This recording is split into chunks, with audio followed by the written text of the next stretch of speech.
네, 지진이 발생한 지 이제 꼭 하루가 지났습니다. 아직 여진 등에 대한 불안감을 완전히 떨칠 수는 없는 상황인데요. 이 곳곳에서 추가 피해 예방을 위한 안전점검과 피해 지역에 대한 복구 작업이 이루어지고 있는데요. 지금 현장에 나가 있는 취재기자 연결하겠습니다. 박현우 기자. 네, 포항 북구 흥해읍에 나와 있습니다. 제가 있는 이 지역은 이번 지진으로 인해 가장 크게 피해를 입은 곳 중 한 곳인데요. 제가 있는 곳은 이 지역의 한 마트입니다. 지진이 발생한 지 만 하루가 지났지만 지진으로 인한 상흔은 여전히 곳곳에서 발견이 되고 있는 상황입니다. 제 옆으로 보시면 계란 진열대가 있는데요. 계란 진열대에 진열되어 있던 계란이 떨어져서 이렇게 깨져 있는 모습 보실 수 있습니다.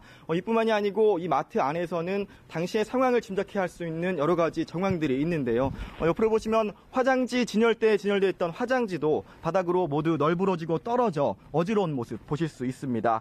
지진의 피해와 충격이 이처럼 가시고 있지 않은 상황 속에서 조심스럽게 복구 작업도 진행이 되고 있습니다. 이곳 마트 한쪽에서는 전기 설비에 대한 안전 점검 작업이 이루어지고 있는데요. 작업자분 모시고 잠깐 이야기 나눠보겠습니다. 네, 안녕하세요. 안녕하십니까. 네, 지금 어떤 점을 중점적으로 작업을 진행 중이신지. 예, 지진이 발생하게 되면은 건물에 심한 진동으로 인해 가지고 전선이 탈락되거나 접촉 불량이 발생할 수가 있습니다. 그리고 이제 피복이 손상을 입게 된 누전이 발생할 수도 있고, 그리고 접촉 불량으로 인한 화재, 전기 화재나 어떤 감전 사고 등의 2차 피해를 저희들이 이제 예방하기 위해서 지금 열화상 카메라와 같은 장비를 동원해 가지고 지금 안전 점검을 실시하고 있습니다. 네, 지진이 발생한 지 하루가 지났지만 여전히 여진 등에 대한 불안감이 있는 상황인데 이럴 땐 어떤 점을 좀 조심을 해야 할까요?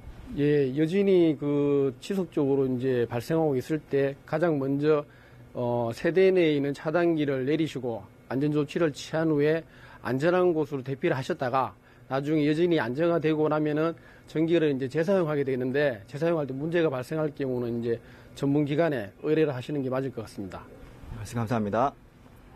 네, 지진 피해를 입은 지역에서는 이처럼 안전 점검 작업뿐만이 아니고 본격적인 복구 작업이 진행되고 있는 곳들도 많습니다.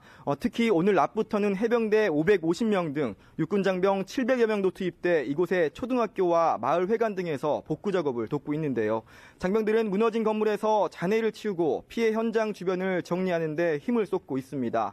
안전 관리와 긴급 복구를 위해 경찰과 소방대원, 한전 관계자들뿐만 아니라 자원봉사자 등 1000여 명이 투입돼 현장 안정화를 위해 안간힘을 쓰고 있는데요. 조금 전엔 이곳 피해 지역에 이낙연 총리가 발걸음해 현장 상황을 점검하고 복구 작업 중인 공무원 등을 격려하기도 했습니다. 지금까지 포항 흥해읍에서 연합뉴스 TV 박현우입니다.